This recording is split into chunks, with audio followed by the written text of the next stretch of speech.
Voilà, bonjour à tous et bienvenue à Instant Vérité. Le 9 août 2022, les responsables des points de vente Mobile Money ont lancé un mot d'ordre de grève.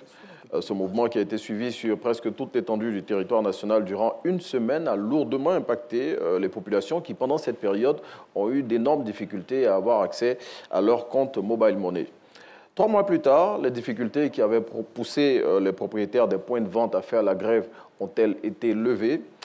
Pourquoi prélève-t-il toujours la taxe de 100 francs CFA par prestation et à quoi sert-elle? Eh bien, pour répondre à ces questions, nous sommes aujourd'hui dans ce magazine avec M. Koulibaly Félix, secrétaire général adjoint du syndicat national des propriétaires de points de vente Mobile Money de Côte d'Ivoire, SYNAMCI. Bonjour, M. Koulibaly. Merci d'avoir répondu à notre invitation. Pouvez-vous plutôt nous rappeler le contexte qui est à l'origine de la grève que vous avez observée il y a 3 mois de cela? D'accord, merci bien. Pour donner quelques raisons pour lesquelles les propriétaires de points de vente ont observé un arrêt de travail depuis le 9 août jusqu'au 15, il faut dire que depuis l'avènement du Mobile Money en 2018 qui a commencé, nous étions rémunérés par transaction auprès des anciens opérateurs. Mais le nouvel opérateur, nous étions, selon le contrat, nous sommes rémunérés par volume de transactions cumulées par jour. Et contre toute attente, nous avons observé une diminution progressive et continuelle, drastique d'ailleurs, de nos commissions par ces 4 grands opérateurs qui opèrent dans le secteur de la monnaie électronique en Côte d'Ivoire. Et vraiment pour nous, il était quand même important que nous rentrons avec eux en dialogue, discussion, mais malheureusement, contre toute attente, il n'y a pas eu un consensus commun. Et face à cette action, nous étions dans l'obligation de fermer les points de vente pour faire comprendre à l'opinion nationale que nous subissions des actions auprès de ces opérateurs, qu'il était temps qu'on nous accorde un minimum de respect pour l'activité que nous menons dans ce secteur d'activité. Bon, donc pour vous, tout bloquer, ça leur permet de vous accorder un minimum d'attention. Bon, en même temps, ça a causé un préjudice énorme aux populations, mais on aura l'occasion d'en reparler. Donc, si je vous suis bien, 3 mois après, rien n'a bougé. On est toujours dans la même situation. On doit le dire ainsi, hein. 3 mois après, rien n'a bougé, rien n'a absolument bougé. Parce qu'il faut dire qu'avant qu'on ne ferme les points de vente, dans nos démarches, nous avons été reçus par le ministère de l'Emploi, en l'occurrence le ministre de l'Emploi, lui en personne, qui a mené des discussions entre les acteurs que nous sommes, ainsi que les différents directeurs généraux des différentes entreprises qui exercent dans le secteur. Malheureusement, au cours de ces discussions, au cours de ces pourparlers, aucune résolution n'a été retenue. Il a transmis le PV de ces différentes rencontres à la primature. Et je dirais également aussi, malheureusement, jusque-là, la primature n'a encore fait un geste pour pouvoir comprendre réellement ce qui se passe. Bon, ce qu'on va faire, tout à l'heure dans votre introduction, vous avez plus ou moins donné les raisons pour lesquelles vous êtes entré en grève, mais je dis la raison majeure, c'est quoi exactement? Parce que vous avez évoqué un grand nombre de raisons. Le point d'achoppement, c'est lequel véritablement? Le point d'achoppement de notre arrêt de travail, c'est la diminution drastique de nos commissions qui ne concordent pas. On va faire simple, M. Koulibaly. Vous gagnez combien avant? Aujourd'hui, on vous donne combien? Ce qui a fait que vous êtes fâché, là, c'est quoi? Aujourd'hui, on ne vous dira pas voici ce que j'ai gagné par mois et que voici ce que hier et puis voici ce que j'ai gagné aujourd'hui. Non, nous sommes pour permettre payés, à nos populations de comprendre. Nous sommes payés par transaction. Hier, disons, vous faites un transfert de 10 000. Vous avez combien dessus? Quand je faisais dans le temps un transfert de 10 000, le point de vente que je suis, je recevais 125 francs. OK. Maintenant, depuis 2018, lorsque je fais, d'après les opérateurs qui nous ont fait comprendre qu'il y a une taxe RIPSI qui est votée par l'Assemblée nationale, qui fait de sorte que qu'il y ait une retenue de nos commissions à la base, sinon à la source en fait. Donc l'État prélève quelque chose 0,5% des 125 francs que nous recevons. Okay. Donc les 125 sont passés à partir de 2018 à 118 francs. 118 francs, ça c'est par transaction. Okay. Mais récemment, le modèle de commissionnement a totalement changé. Et cette décision, elle a été prise de façon unilatérale par ces opérateurs. sous prétexte que... Donc, on est à combien maintenant? Aujourd'hui, le paiement est par cumul. Par cumul. Je dirais, si je vais tenir compte toujours de 10 000, sur le palier, c'est de 50 francs à 9 900 francs. Et lorsque vous faites une transaction de 5 000, vous avez 50 francs. Lorsque vous faites une transaction de 2 000, les 50 francs ne bougent même pas de 1 franc. Okay. Tant que vous ne sortez pas de cette fourchette de 10 000, la commission reste à 50 francs. Bon, ce qu'on va retenir, c'est que ce que vous gagnez a diminué. Bon, on va revenir à la grève d'une semaine que vous avez observée. Bon, grève, comme vous le dites, qui ne vous a pas permis d'obtenir gain de cause. Mais après cette grève-là, vous avez décidé d'imposer 100 francs CFA sur chaque transaction qui est faite dans vos agences. Bon, pendant que la population se plaigne de la cherté de la vie, vous nous ramenez nos taxes encore pour nous tuer encore. Qu'est-ce qui se passe? Bien, c'est vraiment pour moi une occasion pour expliquer réellement ce qu'il sait que cette taxe, que vous appelez taxe, nous on n'appelle pas ça taxe, nous on appelle ça frais de service de proximité. Une chose est sûre, vous nous imposez ça. D'accord. Et c'est cette décision résulte également des différents échecs que nous avons observés, des discussions que nous avons entamées avec les opérateurs. Il faut dire que nous sommes rémunérés selon quel modèle? Nous sommes rémunérés selon le service que nous rendons aux utilisateurs pour l'opérateur. Nous rendons la monnaie électronique de chaque opérateur plus proche des utilisateurs. Aujourd'hui, la commission qu'on nous reversait, qui était, comment je dirais là, c'est le symbole des services que nous rendons. Et ce symbole-là, ce montant qu'on nous reversait ne nous permet plus de survenir à nos charges. Et donc, ce sont les populations qui doivent vous aider à subvenir à vos charges. Je viens. Nous avons demandé aux opérateurs de revaloriser nos commissions à maintes reprises. Ça n'a pas été le cas.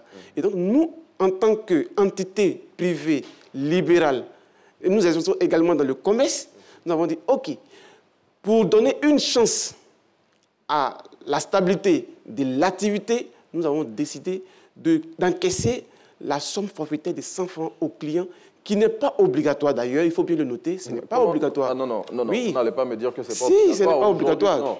Aujourd'hui, pour faire une transaction, ça, tout le monde conviendra avec moi, quand vous arrivez dans le point de vente, si vous n'avez pas les 100 francs, le monsieur vous dit carrément, on va prendre ça dans l'argent que vous envoyez. Ben non. Donc, quand vous arrivez, ce n'est pas obligatoire, je vous le dis, parce que les opérateurs, ils ont les agences, les points de vente qui ne prennent pas les 100 francs. Oui, il faut déjà quand vous arrivez chez moi, trouver le point de vente. Vous arrivez chez moi, dans mon point de vente, je vous dis, dans mon point de vente, j'applique les services, j'applique les frais de services de proximité. Et ça, c'est obligatoire. Et ça, ce n'est pas obligatoire. On vous laisse la latitude de faire un choix entre le service qu'on vous propose. Dans mon point de vente, pour faire une opération de dépôt ou de retrait, vous devrez payer 100 francs. Monsieur Koulibaly, attendez. Aujourd'hui, si quelqu'un d'ici, de ce studio-là, sort, il va dans le premier point de vente Mobile Money pour faire une transaction, il doit donner absolument 100 francs. Comment vous dites que c'est... C'est un choix, ce n'est pas obligatoire, c'est à lui. On lui dit, pour votre transaction dans mon point de vente, j'encaisse. En fait, vous êtes en train de jouer avec les mots. Hein. Je ne joue pas. Vous êtes en train de me dire que le client a le choix entre faire chez vous payer 100 francs ou bien aller dans un point de vente que lui a conseillé les opérateurs de téléphonie et ne pas payer les 100 francs. C'est de ça qu'il s'agit en fait. Quand le point de vente de l'opérateur n'est pas à côté de chez lui et qu'il va chez vous, il est obligé de payer. Mais c'est ce qui est l'importance maintenant du point de vente qui est auprès de vous. C'est ce qui est l'importance. Il faut expliquer ça simplement. C'est ce qui est l'importance. Il ne faut pas jouer avec les mots, M. Koulibaly. Oui, sinon, chez vous, c'est obligé de payer. Ce n'est pas obligé, ce n'est pas obligatoire, puisqu'on laisse le libre choix au client de payer ou de ne pas payer. Vous ne laissez pas le libre choix au client, vous lui imposez les 100 francs. On ne lui impose pas. Mais il faut que la population puisse comprendre qu'on n'impose pas les 100 francs. Si on imposait, on n'était même pas dans l'obligation de vous informer. Monsieur Koulibaly, oui, monsieur dans le temps, avec les opérateurs, vous avez pour certains opérateurs plus de 500 francs CFA qu'on payait pour faire une opération d'envoi ou de retrait même souvent. Aujourd'hui, vous avez demandé aux populations de vous soutenir dans votre action. Les populations ne vous ont pas accompagné. Est-ce que ce n'est pas pour les punir que vous imposez les 100 francs CFA? Non, mais je dirais qu'aujourd'hui, la population nous soutient réellement. Non, la population aujourd'hui, je vous dis, le problème qui se pose...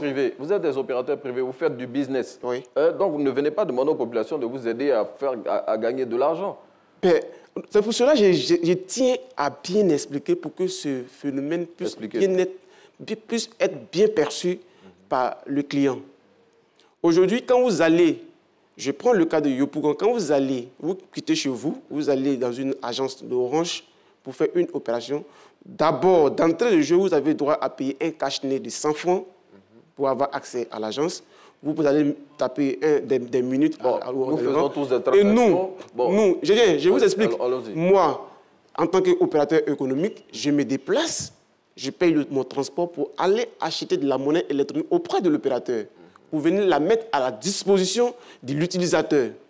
Maintenant, la commission à la base que je reçois ne me permet plus de joindre les deux bouts. Je fais recours naturellement à mon co-contractant, qui est l'opérateur, mais qui dit l'inflation économique mondiale aujourd'hui et face à la guerre des prix que nous observons sur le marché ne leur permet pas de revaloriser nos commissions.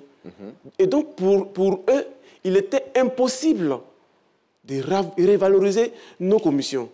Et nous, étant donné que nous sommes des entrepreneurs et nous sommes régis par un registre de commerce et une déclaration fiscale, nous analysons ensemble, est-ce qu'il faut fermer nos points de vente ou il faut laisser carrément l'activité pour se réinventer, ou il faut trouver une stratégie pour permettre la stabilité de l'activité et continuer de servir la population. En parlant de stabilité, vous avez entrepris des démarches auprès des autorités ivoiriennes pour trouver une solution à cette situation. Tout à l'heure, vous avez dit que la primature est informée de la situation. Qu'est-ce qui s'est passé véritablement? Bien, la primature a eu vent de ce qui s'est passé par le biais du ministre de l'Emploi. Nous avons reçu un appel du conseiller, l'un des conseillers du Premier ministre, à la date du 10 septembre, qui nous avait dit qu'on devrait avoir une séance de travail. Mais malheureusement, cette séance n'a pas eu lieu jusqu'à présent. Il n'y a pas eu de suite. Bon, on espère pour vous que les choses vont évoluer. Mais je veux dire, l'État de Côte d'Ivoire, quand même, à travers ce que vous avez dit, la taxe qui a été votée par l'Assemblée nationale, perçoit, je veux dire, plus de 120 millions par jour sur le secteur des transferts de mobile money qui, je le rappelle, rapporte 24 milliards de francs CFA par jour aux opérateurs de points de vente mobile money.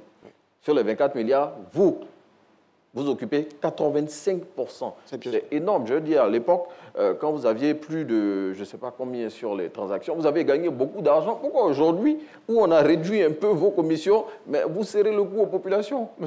Koulibaly? Mais non, M. Koulia.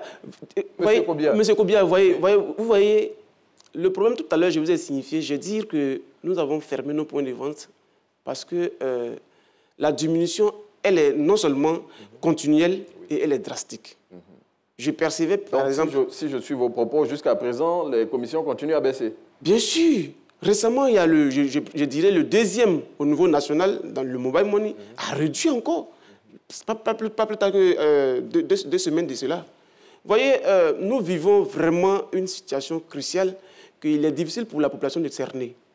En vérité, nous avons des gouvernants qui s'appuient plus sur la performance économique et non sur la performance, je dirais, de conformité.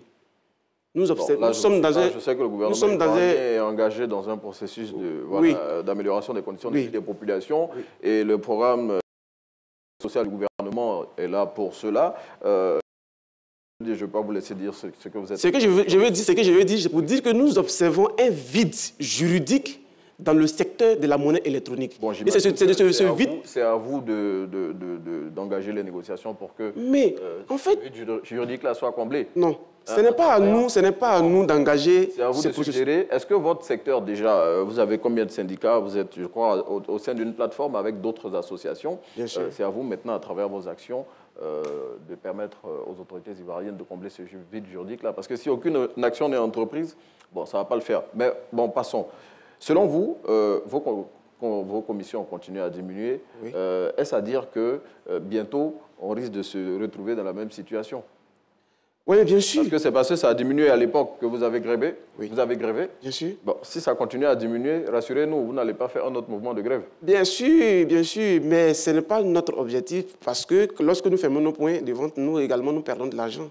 Donc, ce n'est pas pour nous une priorité. Mais lorsque nous subissions des abus de la part de nos opérateurs, cela nous empêche Monsieur Koulibaly, de vaquer vous ne répondez pas à ma notre question. activité. Est-ce qu'on doit craindre un autre mouvement de grève? Bien sûr, bien sûr. Bon, inévitablement, il y a encore un remue-ménage à ce sens-là, de fermer encore nos points de vente les jours à venir. Bon, mais ce n'est pas pour nous. Ce n'est pas fait pour arranger les populations. Monsieur Koulibaly, merci d'être venu à Instant Vérité pour partager justement toutes ces informations relativement à la grève des points de vente Mobile Money qui avait été observée le 9 août 2022. Cette grève qui aura duré une semaine et qui malheureusement aura perturbé les activités des populations. Monsieur Koulibaly, vous l'avez entendu à l'instant, nous fait savoir qu'il est fort probable qu'on revive ce mouvement de grève. Là, on espère qu'une solution sera trouvée.